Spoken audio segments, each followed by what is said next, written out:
Aha! Yep, we got to change scenes. Over to the office. Baha! Poof! I'm here. Greetings and salutations, everybody. It's MechaGM, and I'm back with a new podcasty thing. This is currently called MechaGM Talks Tabletop. I gotta find a better name for that, but this is where we're starting with. I had a name for it. That ended up dropping called. I was originally going to call it Welcome to Die, but there's some unfortunate connotations that could be interpreted the wrong way. So I figured, fuck it. We'll go with something simpler and more straightforward. Anyways, this is MechaGM.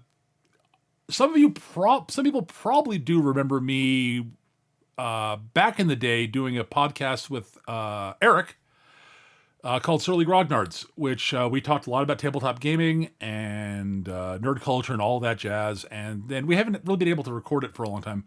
Scheduling, etc. And also just sort of a dearth of ideas that the two of us wanted to talk about. I think that I've been wanting to talk tabletop stuff again and do this again for a while. And I finally sort of got my gumption together and decided to actually do a solo show. So, I'll probably have guests on from time to time, be my guess.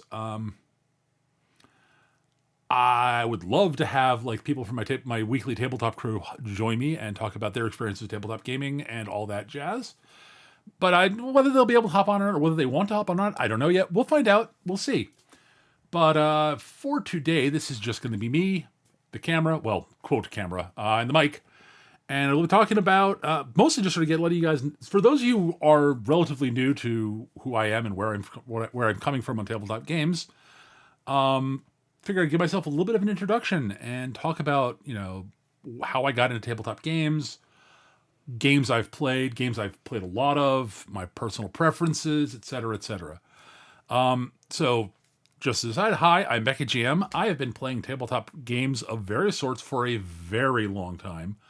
I started playing tabletop games back in 1981 with the original Redbox D&D. It was a gift, and because I had a friend of mine who had the edition before the Redbox, I want to say.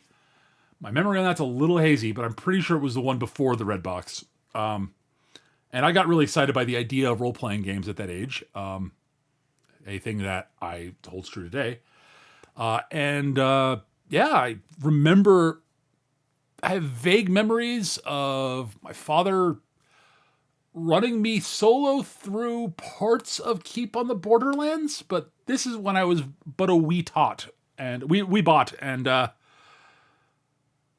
only have, my memories of it are faint. I was young, so, but I do remember doing that. And I ended up, because, I ended up playing a lot of the early TSR games of that era. So, Dungeons and Dragons, Gamma World, Top Secret, Boot Hill. Well, I didn't play much Boot Hill. Most of it was D&D and Gamma World, but I did play a bit of Top Secret. I got into a different spy RPG later, and I'll get to that. But yeah, so those are the ones. Oh, Star Frontiers. Don't forget Star Frontiers. Right. But with the Dungeons and Dragons, I ended up being the one who tended to run most of the games, and especially once I got my mitts on the Player's Handbook and DMG, and eventually the Monster Manual for Advanced Dungeons and Dragons. I don't remember when I got those. It was sometime after I started playing D&D. It was a few years later. But I really and I ended up being the primary DM of the groups I played in because I was, the one who volunteered to do it, kind of, I guess. I don't really remember the exact details of how it happened because that was, it's back in the early to mid 80s. It's been a long, long time. Yeah, I've been doing this for a long time. But yeah, that's where the Arcana Mechanical Storyteller started, folks. Back in the 1980s, run Dungeons and Dragons.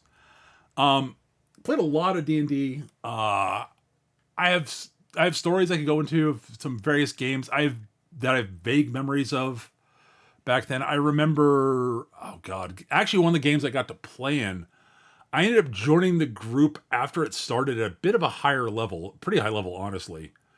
The guy who was playing the party's cleric moved out of town, basically, and I knew the DM, and he asked if I wanted to join in, and said, for the time being at least, just fill in with the cleric because we're in the mid adventure, and like the move happened. The player in question was, I think his family was one of his family members was one of his parents was in the military, so they got reassigned. That happens. That's when it happens. At any rate, so I ended up taking over the party cleric, and this is one of those. The GM, the game master, the dungeon master at the time was, this is early D&D and AD&D specifically, and didn't have a really good grasp on, hadn't started out with a really good grasp on how to keep things in check so there was a reasonable amount of balance between challenge and reward. It was a bit of a Mounty Hall campaign. For those of you who don't know, they had a lot of, the players were overpowered. And they were bored largely, so they decided they wanted to fight. They decided to challenge the Norse pantheon of gods so they could fight them and beat them and I guess become gods themselves. This is the sort of thing that happened in D&D back in the day, honestly. I was the only person who thought this was a stupid idea. And just not a good plan. But they were bored, as I said. So, I wanted to do more other stuff. But anyways, so the game master ended up talking their way into, if I remember correctly, challenge the various members of the Pantheon one-on-one. So not one-on-one, but party versus one deity at a time. And I basically said, I remember correctly, two of us objected to doing this plan. It was me and the party's wizard, if I remember correctly. The wizard agreed to help out. I basically said, all I'm doing is healing and rezzing people after the fight. I'm not going to do anything else. I didn't want to be just too disruptive, but I also wanted to express I want to make it very clear this is not my thing. This is not my plan, but I'm not going to let my friends just die. So they did better than I expected. I think better than the DM expected. And it ended up, they got through all of it. We took big hits as we went along, and I propped us back up, and et cetera, et cetera, et cetera. Resurrections and such. This is as a high power campaign, and they were challenging Odin, who basically said, "Yep, we're fighting this one on the ethereal plane." And in old AD&D First Edition, on the ethereal plane, there's 8 Odin, each of them with the spear. I want to say Grungir, I think is the name of the spear. And that didn't go well. We got squished bad. Ooh. Yeah, the party didn't negotiate where everything was going to take place, and Odin took advantage of that because the Game Master finally... And the best part about all this is the Game Master was... I think this is part of his plan the whole time. And it was a way to get into a position where he could... Basically, the party was wiped, and he basically allowed me to resurrect the party, but... basically, the party... the Norse gods basically allowed us to be brought back to life, but we had to start over at low. We had to basically be back down at low level with none of our gear, and we were under a chaos to do certain quests for the gods when requested. I think I got to keep a few. The wizard and I got to keep a couple levels, but not much because we all got wiped. I think my memory on this is not completely positive, but it was a way for the DM to basically reset the campaign, but keep the actual narrative of the players and the characters going. And I thought that was actually kind of cool at the time. And the rest of the players were on board for it. They had gone into this expecting their characters to either win and become gods and retire or die, and they got to keep their characters and have new challenges, and they thought that was kind of cool. And that's sort of where that's one of the first sort of big memories I have of D&D was that campaign. It didn't go, it didn't go too long after that. The game master eventually kind of burnt out, and, we got a few levels under our belts after that and did some fun quests, and everyone agreed that it was sort of time to move on basically. And, people went up and some people left that's the school that was part of, and et cetera, stuff like that happened. This is, I want to say late middle school. This was before high school. I only have vague memories. I don't have full details of this. That was about the time I discovered the James Bond 007 role playing game. Yeah, that was a thing. And actually, honestly, the system was actually surprisingly clever. It's sort of one of the first point based role playing games I'm aware of. It came out in like '83, I want to say. So it's sort of a contemporary of the original versions of Champions. And it was an okay system. It had a bunch of cool ideas to it. Some of which I have since appropriated and used to this day. Because I think they're actually really fun and interesting narrative tools. And I'll get to that in a second. But yeah, I enjoyed that. I also played a bit of Traveler, but not a lot. Didn't really get into Traveler. But yeah, we there was a lot of that sort of tabletop gaming in that time, and I played a lot of TSR stuff, and played a bit of the James Bond game. Ran that a few times. I admit I was big into James Bond when I was a young one. I grew up watching a bunch of the James Bond movies.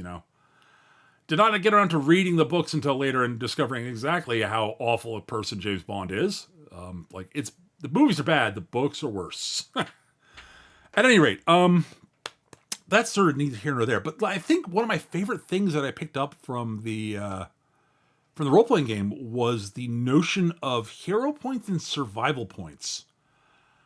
And this is the first game I've ever seen anything like this in. And these ideas, similar ideas, have popped up in later games. Obviously, it's not like a unique idea, but it's one that's the first place I saw it, and I really, really fell in love with the idea.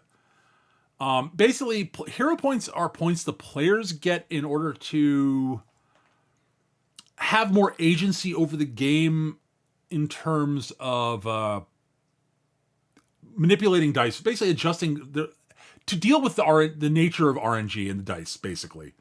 Because the dice can basically break a great narrative situation sometimes if you roll particularly badly or too well sometimes. Well, I'll get to that. So the hero dice allowed the players to, in the James Bond game, basically when you made rolls, you basically had degrees of success and degrees of failure, and you failure sort of barely succeed, and then various degrees of success above that. It's another one of the systems that has a degrees of success thing, which has popped up here and there after that. And hero points allowed you you spend a hero point, you could shift a die roll's category. So you could shift, or if you got to the point where you had a damage result and you knew how much damage you did to an NPC, you could increase the category of damage on that afterwards to make it more dangerous, more lethal, or what have you. Or you could use it defensively to make things like miss you, or to downgrade reduce the damage you took from the thing. And I really, really liked that idea. I thought it was really, really clever. And villainous NPCs got survival points. They weren't allowed to use their dice to improve their rolls or to do things. The only thing they could use them for was to reduce the effectiveness of player attacks against them. Basic survival points. It helps the villain survive and lets them feel more like a sort of a movie villain that might be able to be a recurring villain or have you. So like they could spend it to help them escape from in a chase scene or what have you, things like that. And it was a really interesting way, and villains had a very limited pool of them, and they really couldn't earn them back or anything like that. The only exception to that was Jaws. If you've seen the Bond movies, you know who Jaws is. And he's sort of one of the big recurring, big tough bad guys. And Jaws' mechanic is he got more survival points than most villains, and in addition, his survival points, he got that whatever he starts with. I think it was like he starts like 3 or 4 of them every session. He starts with that many. Starts off with that many, and he gains that many again at the beginning of every adventure he shows up in. So you have to make him burn all the survival points. Otherwise, next time he starts with more than he started last time. And I thought that's an interesting mechanic for the type of villain Jaws was, and I think that's really. I love things like that.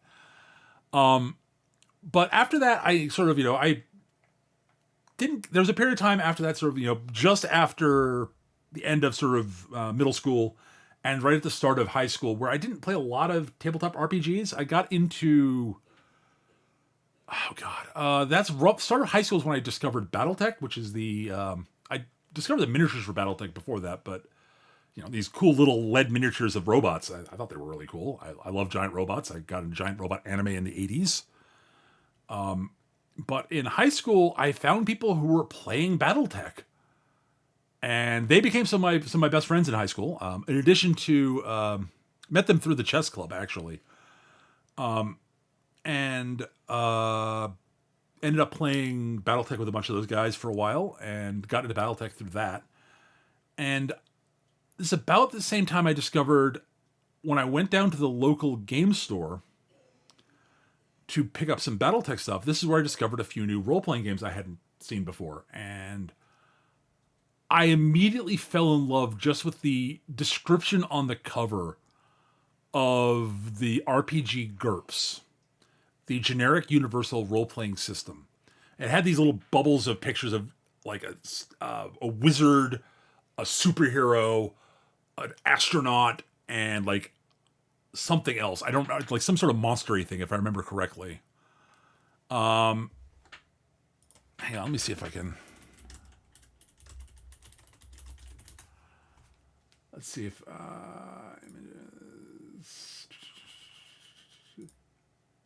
yeah, so no, I remember now. It had a picture of at least, yeah, the one I had was it was an astronaut, a wizard, like a female wizard, and like a soldier or something like that. And like the edition after that had a dude in power armor, another wizardy thing, and some punk dude with like a chain and such. And like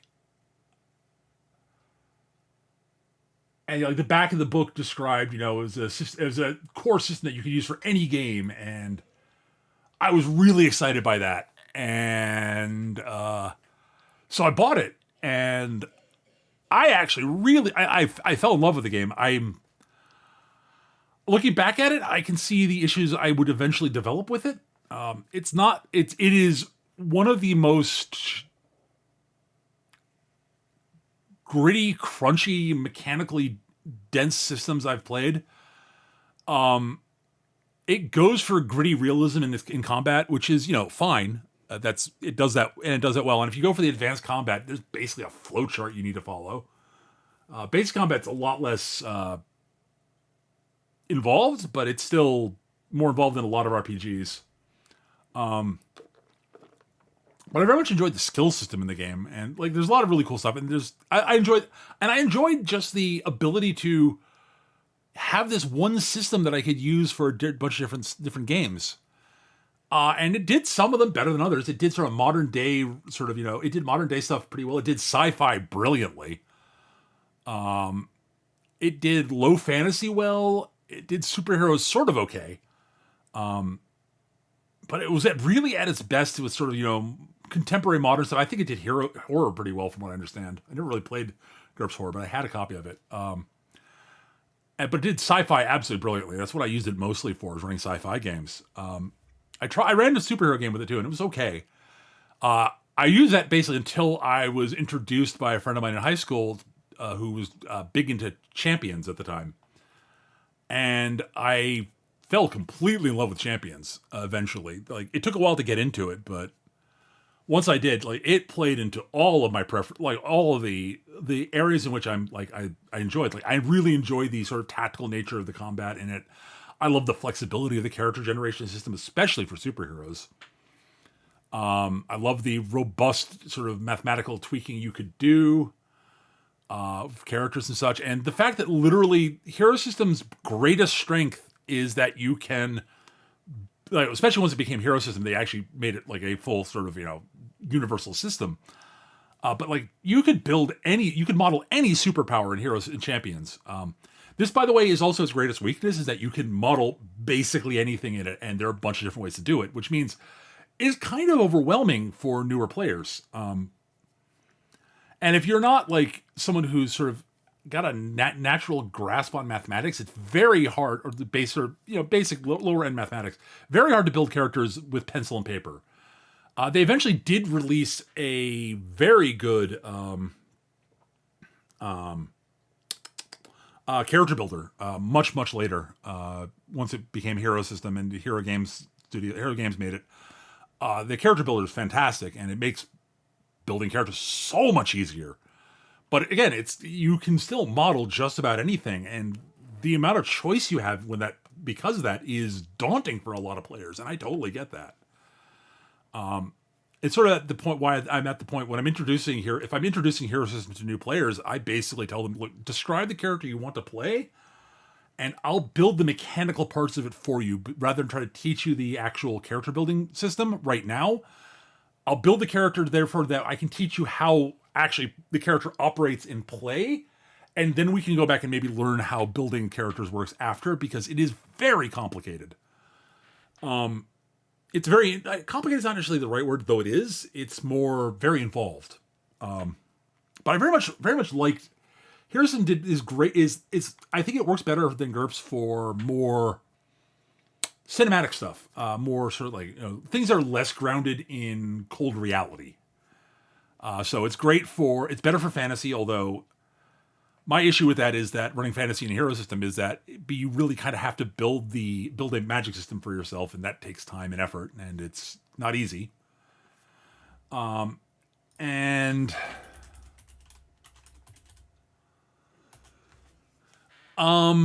yeah, I very much like hero system though. It's a lot of fun, but and those are the two systems I played most for quite some time. And eventually, new D&D editions came out. Yes. Oh, as someone by the way, I'm recording this for those of you listening to the recording of this. I am recording this live on Twitch. And one of the chat members mentioned they remember GURPS from their 20s. Lots and lots of source books. That's the other big strength GURPS had. Yep, absolutely. They had so many licensed source books that were just wonderful books that actually had a lot of really interesting world details about a lot of different settings that you could use for sort of starting points to research, sort of dive into learning new stuff about a bunch of different settings. I think one of my favorite bits about that was GURPS Uplift. Based is a setting book for the Uplift universe made by David Brin, one of my favorite sci-fi authors. And Brin actually not only basically said, yeah, this is all cool, he actually contributed new material to the books. And there's a bunch to the source book, and it was definitively canon. Like, there was new stuff in there that was not in the Uplift books that Brin helped write, and it was canon. And I think that was really cool and mind-blowing at the time. But yeah, no, I played all those sort of stuff, and as time went on, eventually, it got into the 90s, and still played more D&D, and eventually, but TSR had been sort of falling apart. Eventually, Wizards of the Coast put out 3rd edition Dungeons and Dragons, and that got me and my friends back into D&D. And that was the first D&D 3rd ed campaign I played. I was a player. I wasn't DMing. It was and it was fine.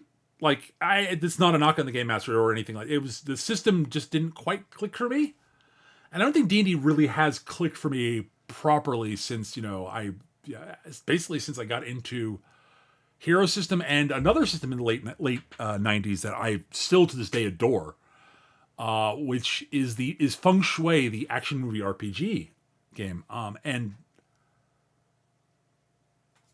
I absolutely adore that game. It is hilarious, bizarre, insanity of not just like the fact that it does such a brilliant job at modeling how action movies work in a role-playing game setting, but it also has one of the most creatively insane settings I've ever seen, and I love it to death.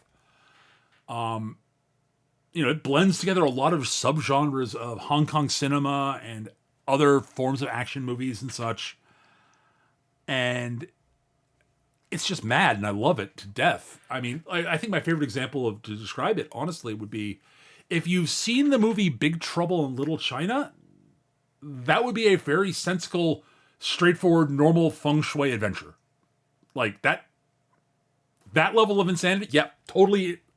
That shit is down pat in feng shui. And I think one of my other favorite things about feng shui is it really introduced me to the one concept I love from in more cinematic games, which is the dichotomy that exists in feng shui between named characters and unnamed characters. And basically, named characters are like the player characters, major villains and such. Major NPCs and such. If you have a name, that means you're important to the plot, and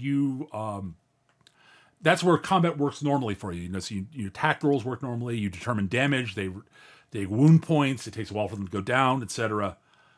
Unnamed characters are people who are not important to the plot, and unnamed characters have two states. In terms of combat, they're either up or they're down. They're binary. There is no rolling to determine how much damage they take. If you hit them properly, they're down, out. They're out of the fight, and that's it. And it opened my eyes to certain narrative conventions I think work really well for a lot of different different genres of role-playing games. For example, I think I've tried running Star Wars in tried running and playing Star Wars as a setting in role-playing games in a bunch of different systems, and none of them really worked for me until I adapted feng shui into a Star Wars thing, because it really models how the characters in Star Wars operate. Like, I think my favorite example of this would be if you look at the way Imperial stormtroopers operate and are treated in Star Wars. Like the running gag for people who watch Star Wars and talk about Star Wars is that stormtroopers suck. They're incompetent goons. But everyone within the setting, especially in the first Star Wars movie, talk about them like they're dangerous threats, and they are. For unnamed characters. An Imperial stormtrooper will beat the crap out of almost any other unnamed character.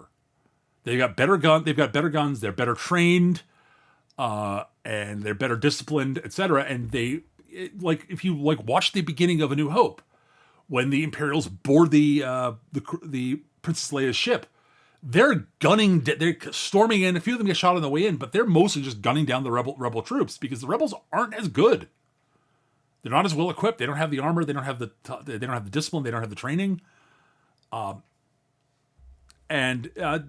think, but like you throw a stormtrooper up against only a few stormtroopers up against a named character, like Leia, who's not a dedicated combatant. She drops two of them before they take her down, and you see all the scenes where they're shooting at named characters. They can't hit them.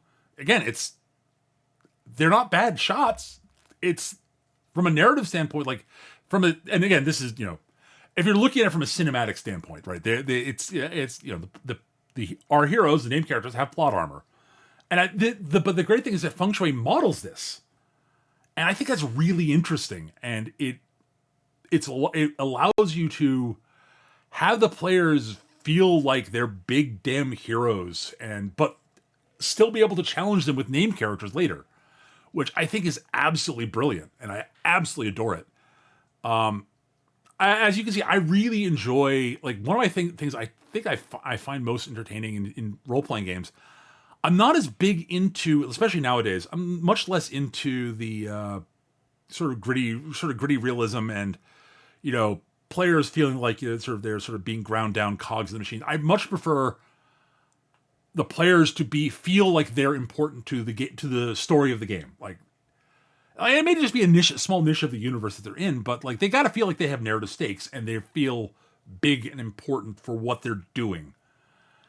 And I like them to feel like big damn heroes, and I think some systems do that better than others. I will say, I think my favorite iteration of Dungeons and Dragons was 4th edition, interestingly enough. And part of it was because it let the players feel cool in combat. And yeah, it wasn't the best system ever. It has flaws. Every system does. I think the skill system is a little too limited. I think there's too many modifiers you have to track in combat. I really would like it to be. I wish it was a bit more streamlined. I love the character balance between the classes. A fighter feels like a badass, but so does a wizard. They all feel like badasses. None of them feel like they are completely overshadowing and making other classes feel completely useless. Like, there are a few that are not well designed, but as a general rule, most of them feel like they feel good. They do interesting things in combat, and that's great. And for action adventure combat game, that's fantastic. Now, that's not going to be great for every fantasy or role playing game you want to do. Like, I mean, if you're not going to have a lot of high, sort of, tactical combat, like, yeah, D&D 4th is not going to be the best thing for you, but no D&D is going to be the best thing for that. D&D is designed from the ground up to be about going out and venturing and fighting shit and getting treasure and doing stuff, and trying to make D&D do other things just doesn't work that well in my experience. But, I think the other lesson I've learned over the years, and I'm rambling at this point, I'm aware, but I did learn at one point, I learned a lesson about, I want to say 10, 15 years ago, maybe a little bit longer. I really had the realization that, and I always sort of knew this, but it really became crystal clear that an important thing you need to learn as someone who's into games in general, and this applies not just to tabletop games, but to video games and board games and almost all sorts of, entertainment media, really, is not every game is for everybody.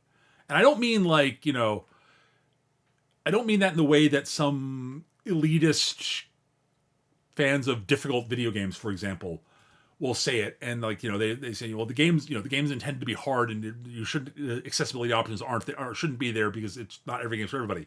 I mean, not from a accessibility standpoint, but I mean from a preference standpoint. Like, this might not be the style of game you're going to enjoy. Not so much that you can't actually play it. There's a difference between those two. And I think it's really, really important to know that in tabletop games, especially role playing games. There is, for example, I really like role-playing games that have a more tactically oriented sort of, I like games with actual sort of tactically oriented combat largely. I mean, there are games that I like that aren't that, but I tend to approach role-playing games as a game. It's sort of, I'm coming into it as a game. I love the narrative. I love role-playing and all that stuff. But I need there to be an actual game there too, largely, and I don't really care about it. Simulation. There are three sort of axes that people talk about in role playing games. As an aside, there's gamist, narrativist, and simulationist, and I think all three are important. But for me, it's got to be the game is really important to me. Again, I love narrative stuff, love it to death. And it's game for me. It's gamist, then narrative, then simulation. In that order, generally. But again, there are times that the different games hit me different ways sometimes, obviously. But back to my point, though. Feng Shui is not going to be for everybody. D&D 4th Ed's not going to be for everybody. D&D 5th Ed's not going to be for everybody. D&D 3rd edition won't be for everybody. God, Warhammer Fantasy Roleplay won't be for everybody. Oh, yeah, I'll get to some other systems I like in a minute, but different games hit different people differently. And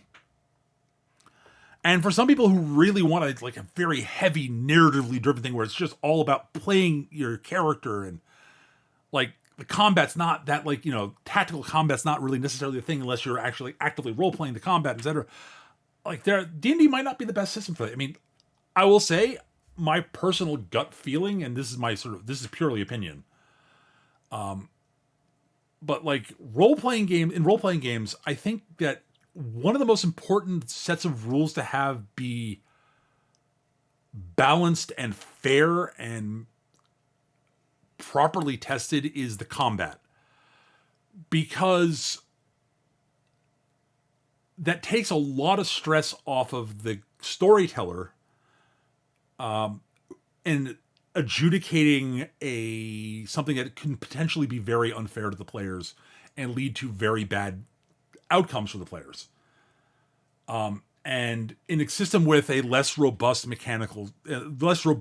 tested and balanced combat system, if the combat system, for me at least, if the combat system is rock solid and I don't have to worry about whether it's balanced and fair, I can focus on the storytelling and the role playing and the narrative stuff. I can and leave the game to work the way it's supposed to work.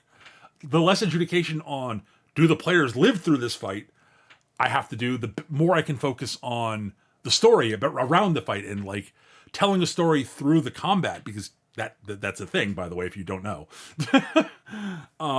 And I very, very, very much love fourth edition for that. It's not, again, not for everybody. It is a very, very, very slanted towards combat system. But like, I have met people who have said, I've talked to people who very much don't like fourth ed, and that's fine. You don't have to like fourth ed. Like, it's, again, different people like different games, but like, their argument is you can't role play in fourth, and I'm sitting here going, you can role play in any system. Role playing doesn't require rules.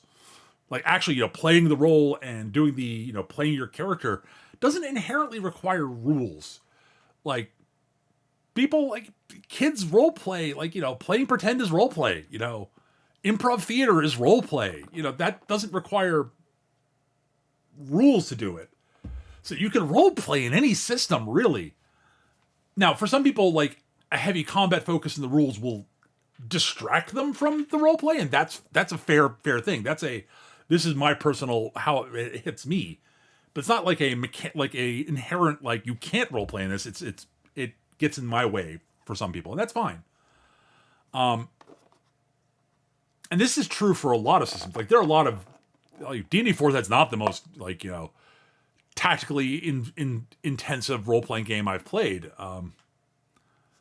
I would say Hero System might actually be arguably more tactically interesting, in my opinion. I also really loved the Iron Kingdoms role-playing game, which is the game that's set for the same setting as the War Machine tactical tabletop game. Really cool sort of fantasy combined with a little bit of steampunk stuff, and I love the system. I love the old system. It's now they stopped discontinuing the previous system and have made it into source book for 5th ed D&D, which is, I think, unfortunate. I'm not the world's biggest fan of 5th ed, but it's a fine system it's an okay system. But yeah, I've played a lot of tabletop RPGs over the years. As I said at the start of this, I started back in the 80s, and I've been playing them on and off for a long, long time. Yeah, so, and I've played a bunch of tabletop war games too. Like, I mean, I mentioned I played BattleTech. I want to say towards the end of high school, beginning of college, I got into Warhammer. I actually got into Necromunda first. And then I got into Warhammer Fantasy Battle, and eventually I had friends who played 40K, and I played a little bit of 40K. Then War Machine came out, I played that, and I played some other I've also played non-miniatures based tabletop war games like Starfleet Battles, Babylon 5 Wars, just tons and tons of those. So there's a reason I do enjoy a sort of tactical combat stuff, is because part of my gaming experience is I play a lot of tabletop wargaming too. So I very much enjoy the tactical combat stuff. Like, so, it's, again, personal preferences, unsurprisingly. But yeah, I would say I very, very, very much these days, I would say my favorite system these days probably would be, it's pretty much definitively Feng Shui, honestly. I have a slight preference for the first ed's Feng Shui overall, but like they did a second edition which streamlined a lot of stuff that I think needed streamlined and made some really good rules changes. But they kind of removed some of the it's much more of a game designed for one shots and how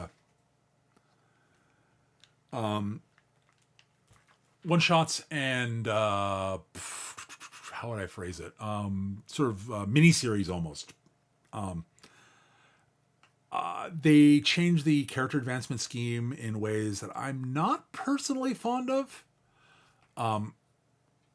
It's not bad. Like it's very easily adaptable into sort of more of a milestone system, as opposed to the way advancements work in it now is it's largely, when you get an advancement, it's largely random, and I get that for the more sort of limited scope beer and pretzels, pick it up and go game that it's sort of kind of intended to be in this, but I think it sort of cuts the game off at the knees a little bit.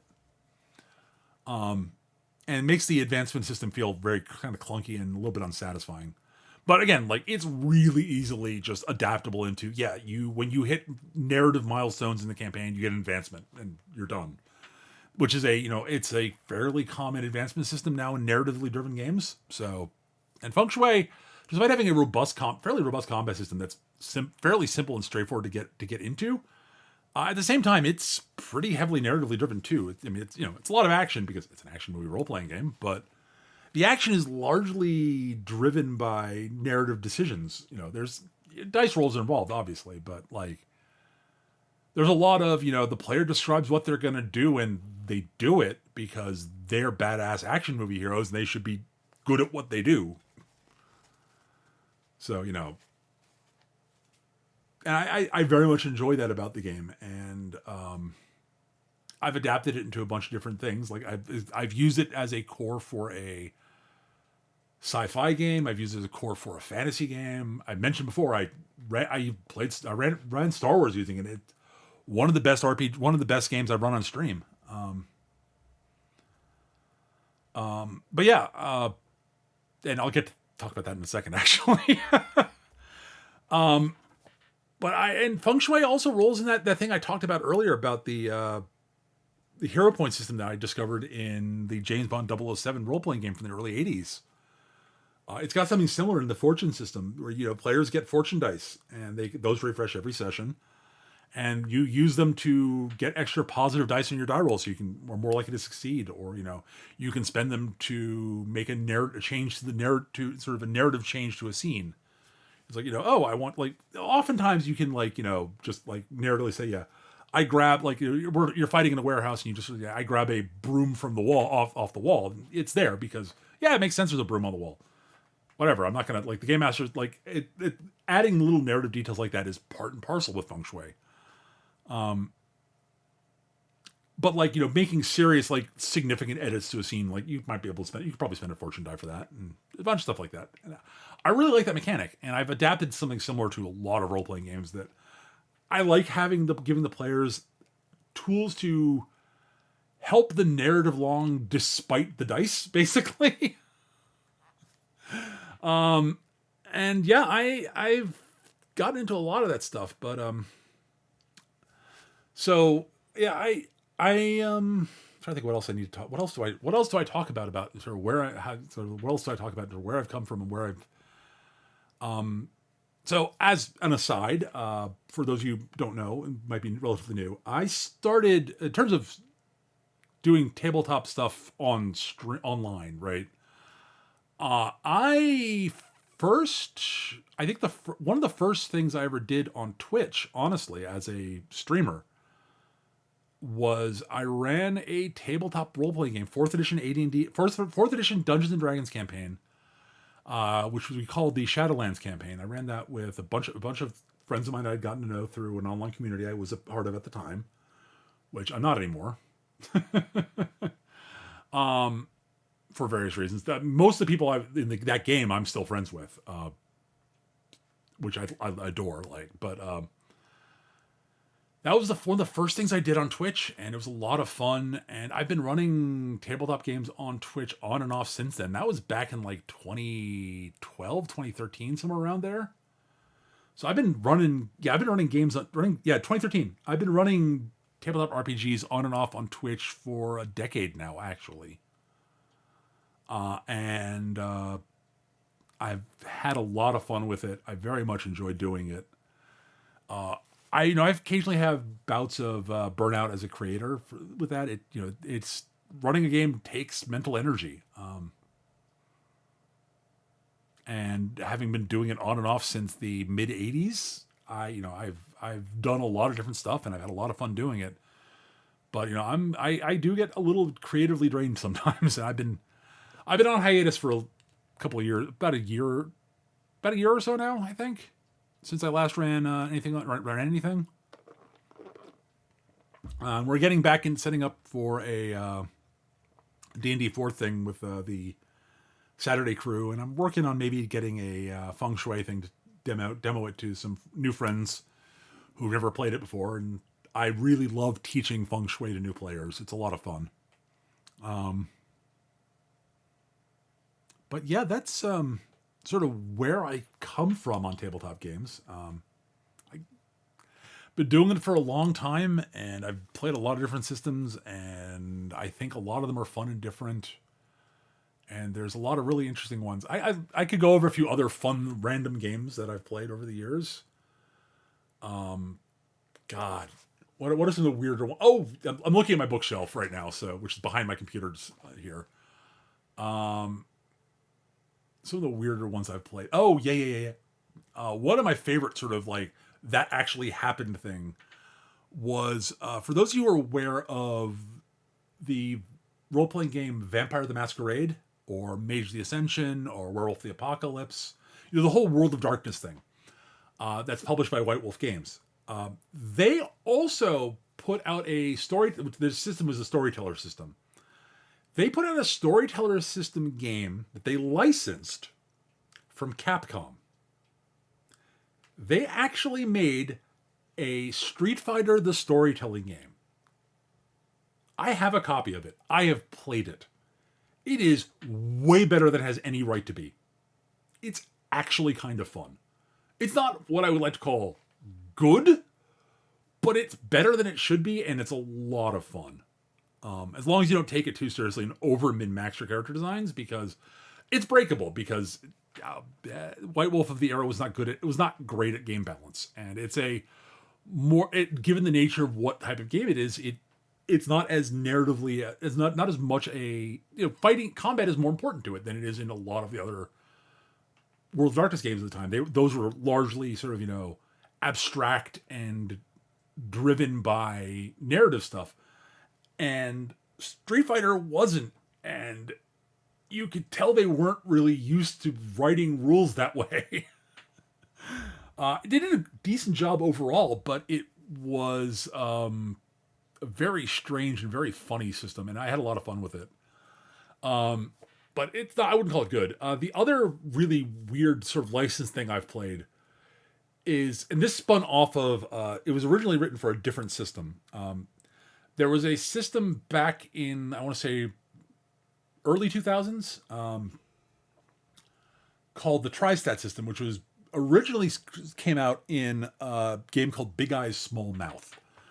And Big Eyes Small Mouth was a role-playing game that's trying to simulate playing sort of, anime-inspired role-playing games. And so they had a whole bunch of licensed supplements for it for a bunch of different anime series. So they had like El Hazard, the Slayers, Robotech. I don't think they had Macross. They had I think they had a Gundam one. They had a bunch of stuff. There was a ton of them. At least one of them was made into a D20 role playing game. And I stumbled across a copy of it in my bookstore on the discount shelf, in my game store on the discount shelf, and I couldn't resist because it was based around one of my favorite anime series at the time. It's still one of my favorites today. And I was genuinely just baffled by how the heck you could play this in D20. It's basically 3.5 D&D with a very heavily changed magic system. It was Slayers D20. It was the Slayers, which is one of my favorite madcap comedic fantasy series of all time. And I personally like Slayers D20 better than I like 3rd edition or 3.5 D&D. Personally. The magic system is utterly insane. They basically completely replaced D&D's magic system, and for me, that's an improvement. I'm not a big fan of D&D's 3rd edition's magic system. It's not bad. It's not the worst thing ever, but it's just not my cup of tea. And I absolutely adore just how insanely lunatic their attempt to replicate how magic works in the anime the Slayers. They managed to try to replicate that in D&D, and they kind of succeeded. Not perfectly, and like low-level spellcasters are living a rough life, but late game you get pretty badass, and so does and so do everybody else largely. It's a weird, wacky, fun system, And ran a Slayers game on stream actually, and it was a lot of fun. It was very weird and funny, and we didn't actually finish this. I never got around to finishing that story because I kind of ran out of steam on what I wanted to do with it, and I really couldn't come up with a good direction I wanted to take the campaign after a certain point. I just sort of ran out of gas as a creator on that one. Unfortunately, that happens occasionally to me. Yeah, I very, very much enjoyed Slayers D20. It was very strange and funny. What else have I run? So I run a bunch of D&D 4th Ed on stream. What else have I run on stream? Ran the Star Wars game on stream. Ran Slayers D20. Ran some Iron Kingdoms on stream. That was a lot of fun. Oh yeah, I ran a Mutants and Masterminds game. And that was one of my longer running games I've run. And that was a lot of fun and very interesting. I'm not a huge fan of Mutants and Masterminds as a system, but it was good enough for what it did. If I'm running superheroes, I prefer hero system is long and short of it. But Mutants and Masterminds worked well enough, and it was easy for most of the players to approach because it's basically, D20. So, I do have a understanding and appreciation for building games off of systems players already know, because it does make the actual learning how the game works faster. And I think that's a good thing.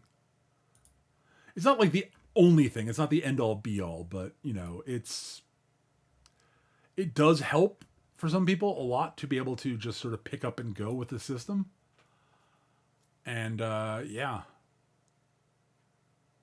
Anyways, that's sort of the games I have played over the years, and I know it's been a long rambling discussion on that, and I hope that sort of fills you guys in sort of where I come from, basically, and sort of my personal preferences and biases and such.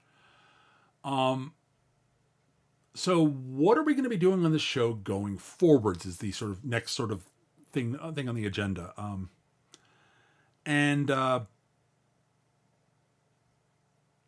I'm thinking I'm going to do a few things sort of talking. Things I do want to talk about. I do want to talk again about sort of, my sort of general advice for people who want to get into running tabletop games. Because I think that's one of those things that I know a lot of people struggle with. A lot of people who, there are a lot of people who sort of, I think I've known a lot of people who've expressed some interest in, running trying to run a game at some point, and but it's a daunting prospect, and that's understandable because it is. There's responsibility for it, and there's a lot of creative stuff you need to do, and I like giving I've got a lot of experience doing it, so I have advice. It may not apply to everybody, but I try to give the advice I can. So I'll probably do at least one episode talking about some advice I have for people who want to get into running games and such. Similarly, I'll probably have some advice. I probably want to do something on advice just getting into tabletop gaming in general. There's going to be advice that's going to be common between the two of those. Like I will say, I'll go just say it right now. One of the biggest pieces of advice I can have for anybody who is involved in a role-playing game of any sort, tabletop role-playing game of any sort, is communicate with the other players. And reminder, the storyteller / game master / dungeon master / whatever you want to call them, they're a player too. And everybody needs to be able to, being able to communicate and out of session sort of, talk about things that might be bothering you or things you'd like to see or what have you is important. Being able to express your preferences in a comfortable and safe way is I think very important in role-playing games. Because everybody has different preferences, and you're going to need to find a happy medium for the group. And yeah. So communication is one of the most important things for a group, in my opinion. And it's one of those things I bring up a lot. Additionally, other things I'm going to probably do. I'm going to probably do episodes where I talk about like a particular game that I want to talk about because I've got thoughts on it. Talked a lot about feng shui today. I don't know if I'll do a full episode on that going forward. We'll see. God, what else will we do? So there's that. I will probably do episodes where I will have an email address set up. In fact, I do have one set up technically. Where if you want to send me questions that you want to ask, just email them to me at MechaGM@hotmail.com. I'm not Hotmail, sorry, gmail.com. MechaGM@gmail.com. I may set up some other way to contact me that's more anonymous than email. If people would prefer that, I could do something like that. I'll have to look into that. So, I totally understand people wanting to keep as anonymous as they can on the net. I get that, believe me. So that's a possibility. What else? One of the other things I really enjoyed having done in the past on previous podcasts I used to do with Eric is I very much enjoyed doing what we called live campaign brainstorming, which was when we got a sort of a prompt for a idea for a campaign role-playing game campaign setting, and then we'd sort of take that and run with it and brainstorm up an entire new setting around that concept. And we've done a bunch of those, and I had a lot of fun doing them, and those are all uploaded to my YouTube channel. So if you want to check those out, you can just go to MechaGM. Look up MechaGM on YouTube and look for the Surly Grognards, and there are episodes of that where we did a bunch of that. I think I got a whole playlist of that set up. But I'll probably do some more of those because those are a lot of fun to do, and I enjoy them. I'll definitely answer questions if people want to send them to me and have questions they want to ask me about tabletop games in general. I'd love to answer those. As I mentioned at the start, if I can get some of my tabletop playing friends on to talk and sort of do a little sort of mini talk show type thing where we chat about our experiences with tabletop together, or their background in games and what games they like and what they enjoy, and etc. We could do that. I'm not positive able to get everybody. I don't know who will be available, who want to do, or even who want to do it, but I'll see.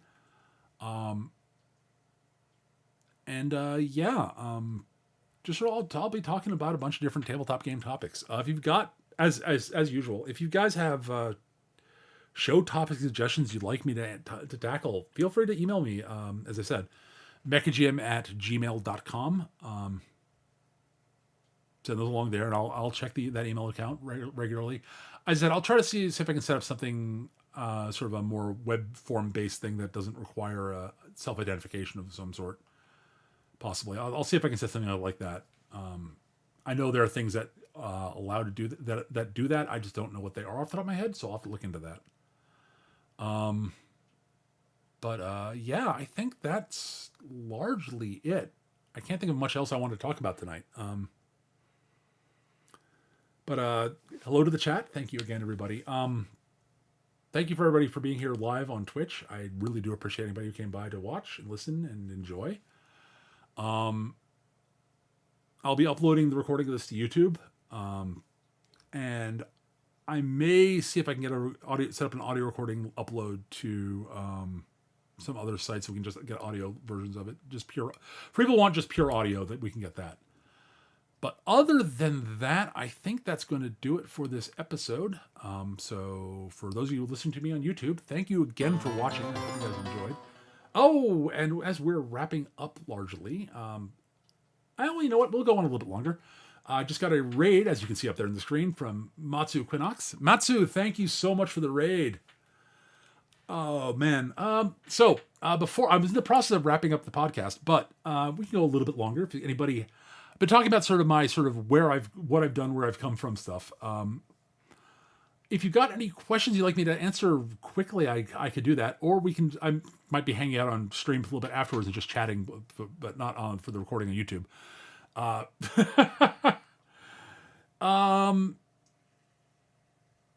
hope you had a wonderful stream, Matsu.